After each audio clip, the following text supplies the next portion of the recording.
हाय दोस्तों, नमस्कार। मैं हूं नीरज राय और स्वागत है आपका फार्मा हर्ट्स में। आज के वीडियो में हम बात करने वाले हैं अल्फा कैल्सिडॉल सॉफ्ट जेल कैप्सूल्स के बारे में। एक्चुअली हम लोग ये देखेंगे 1 माइक्रोग्राम कैप्सूल्स के बारे में। एंड इस वीडियो में हम लोग एक्चुअली इसके बारे में डिटेल में बात करने वाले हैं कि एक्चुअली अल्फा कैल्सिडॉल जो कि एक विटामिन D3 का एनालॉग होता है वो क्या होता है, इसका यूज कहां कहां पे किया जाता है, किस किस बीमारी में किया जाता है, इसकी कौन कौन सी ब्रांड मार्केट में आती है। इसके अलावा हम लोग बात करेंगे कुछ स्पेशल प्रिकॉशंस, इसके साइड इफेक्ट और डोज के बारे में कि ये मेडिसिन बड़ों में, बच्चों में, सब में कैसे दी जाती है। तो चलिए वीडियो की शुरुआत करते हैं। दोस्तों, अगर बात करें अल्फा कैल्सिडॉल कैप्सूल्स के बारे में तो ये विटामिन D3 का एनालॉग होता है जो कि हमारे बॉडी में एज ए सप्लीमेंट यूज किया जाता है विटामिन डी के लिए एंड कैल्शियम के एब्जॉर्प्शन के लिए।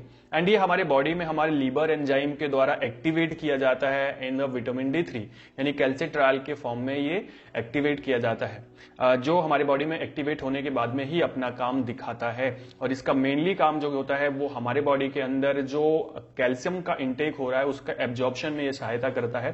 एंड हमारे बॉडी के अंदर में कैल्शियम अपना सही से काम कर पाए उसके लिए अल्फा कैल्सिडॉल कैप्सूल्स बहुत ज्यादा जरूरी होते हैं। एक्चुअली ये एक तरह से कह सकते हो ना कि सप्लीमेंट है। मेडिसिन हम इसीलिए लेते हैं क्योंकि हमें उससे कुछ चीजें मिलती हैं। अगर वो हमारी बॉडी में ऑलरेडी बन रहा है तो कोई प्रॉब्लम नहीं है। अगर इसके ब्रांड्स के बारे में हम लोग बात करें कि इसकी कौन कौन सी ब्रांड मार्केट में है तो बहुत सारी ब्रांड आती है। जैसे ये अल्फा कैल्सिरॉल के नाम से आता है, अल्फा मैक्स के नाम से भी आती है, एंड एल्सीडॉल, अल्फा मिक्स, इसके अलावा ये कैलडॉल एंड कैल्सिरॉल, और भी इसकी बहुत सारी ब्रांड होती हैं, मार्केट में आती हैं। आप कोई भी ब्रांड ले सकते हैं आसानी से। अगर आपको ये जेनरिक मेडिसिन मिलती है आपको कहीं पर भी, तो आप इसको आसानी से ले सकते हैं, आपको सस्ते में मिल जाएगी और काम लगभग एक जैसा करती है। नेक्स्ट, अगर हम बात करें अल्फा कैल्सिडॉल कैप्सूल्स के यूजेस के बारे में कि इसका यूज कहां कहां पे किया जाता है, तो एक्चुअली ये हमारे बॉडी के अंदर में जब विटामिन डी एंड कैल्शियम की डिफिशियंसी होती है तो उसमें सप्लीमेंट के रूप में ये यूज किया जाता है। एंड ये एक्चुअली हमारे बॉडी के अंदर कैल्शियम की डिफिशियंसी एंड विटामिन डी की डिफिशियंसी को दूर करने के लिए यूज में आता है। इसके अलावा दोस्तों ये यूज होता है रीनल ऑस्टियोडिस्ट्रोफी में, मतलब आपके किडनी डिजीज की वजह से अगर आपकी पेल्विक बोन्स कमजोर हो गई हैं तो वहां पर ये यूज होता है, जो रीनल ऑस्टियोडिस्ट्रोफी कहलाता है। इसके अलावा ये हाइपोकैल्सीमिया में यूज होता है, यानी बॉडी के अंदर अगर कैल्शियम की कमी हो गई है तो वहां पर भी इसको यूज करते हैं। इसके अलावा अगर बॉडी में फॉस्फेट की कमी, फॉस्फेट बहुत ज्यादा हो गया है एंड कैल्शियम कम हो गया है, हाइपरफॉस्फेटिमिया हो गया है, तो उसमें भी ये कैप्सूल यूज करते हैं। इसके अलावा अगर विटामिन डी डिपेंडेंट रिकेट्स हुआ है, यानी ऐसा सूखा रोग जो कि विटामिन डी की वजह से हुआ है, तो वहां पर भी हम लोग अल्फा कैल्सिडॉल कैप्सूल्स का यूज करते हैं। एंड इसके अलावा रीनल ट्यूब्यूलर ऑस्टियोमलेशिया में भी यूज करते हैं, यानी कि अगर आपको किडनी की बीमारी की वजह से अगर ऑस्टियोमलेशिया की प्रॉब्लम आई है, यानी हड्डियां आपकी कमजोर हुई हैं, तो उस जगह पे भी हम लोग इस कैप्सूल का यूज करते हैं। एक्चुअली सॉफ्ट जेल कैप्सूल के फॉर्म में आती है, अलग अलग स्ट्रेंथ में होती है, सीवियरिटी के अनुसार इसको हम लोग यूज करते हैं। आगे हम लोग डोज में बात करेंगे इसकी। नेक्स्ट, अगर हम बात करें कुछ स्पेशल प्रिकॉशंस की कि अगर आप ये कैप्सूल ले रहे हैं और आपको क्या क्या बातों का ध्यान रखना चाहिए, तो दोस्तों सबसे पहली चीज तो ये कैंटरइंडिकेटेड हो सकती है कुछ बीमारियों में। जैसे अगर आपको हाइपर कैल्सीमिया है, ये आपको डिसऑर्डर है, यानी कि आपके बॉडी के अंदर एक्चुअली कैल्शियम ज्यादा है तो आप इसको ले रहे हैं तो प्रॉब्लम कर सकता है। एंड हाइपर मैग्नीसिया, मतलब आपके बॉडी के अंदर इलेक्ट्रोलाइट बहुत अधिक मात्रा में है, तो उस टाइम पे अगर आप अल्फा कैल्सिडॉल कैप्सूल्स लेते हैं तो ये आपको नुकसान कर सकती है। इस वजह से बिना डॉक्टर की सलाह के ना लें और बिना टेस्ट कराए आप इसको ना लें, नहीं तो नुकसान हो सकता है आपका। इसके अलावा इसको हम कुछ प्रिकॉशंस के साथ में लेते हैं अगर किसी को रेनल इंपेयरमेंट है, यानी कि अगर आपको किडनी से संबंधित कोई प्रॉब्लम है तो डॉक्टर से पूछें, डॉक्टर से बात करें, कंसल्ट करें, उसके बाद ही अल्फा कैल्सिडॉल लें। कुछ प्रिकॉशंस के साथ में इसको दिया जाता है।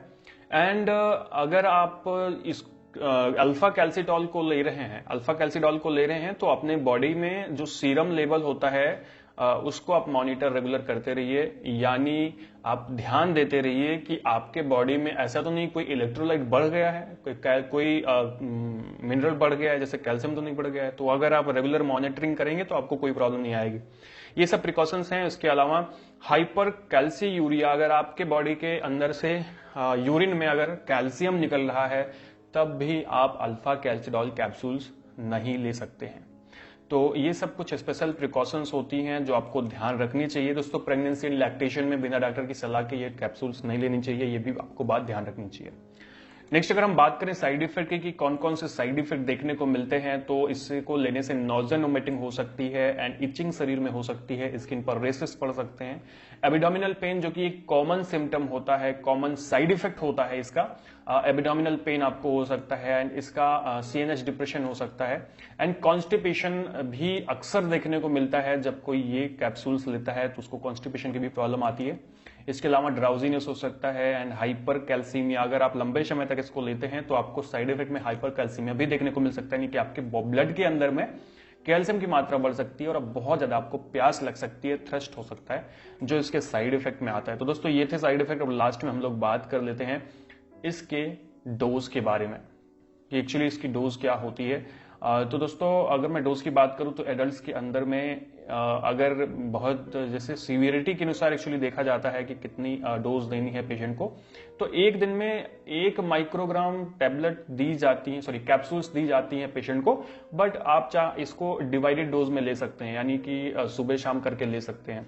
ठीक है, इन अ डिवाइडेड डोज 1 माइक्रोग्राम की टैबलेट सॉरी कैप्सूल आपको दी जाती है इसकी डोज में एडल्ट में। अगर मैं एल्डरली पर्सन की बात करूं, मतलब जो बूढ़े लोग हैं, जो ज्यादा बड़े हैं, उनमें 0.5 माइक्रोग्राम पर डे की टैबलेट सॉरी कैप्सूल्स दी जाती हैं एक्चुअली। एंड बच्चों की मैं बात करूं, जो बच्चे 20 किलोग्राम से कम हैं तो उन्हें 0.05 माइक्रोग्राम पर केजी बॉडी वेट के हिसाब से ये मेडिसिन दी जाती है पर डे। ओके, तो दोस्तों ये थी डोज की बात। वीडियो आप बंद करते हैं यहाँ पे, और वीडियो आपको कैसा लगा, अच्छा लगा हो तो चैनल को सब्सक्राइब कर दीजिएगा, वीडियो को लाइक कर दीजिएगा और शेयर कर दीजिएगा अपने दोस्तों के साथ। हमें इंस्टाग्राम पर जरूर फॉलो करिएगा। पूरा वीडियो देखने के लिए बहुत बहुत धन्यवाद।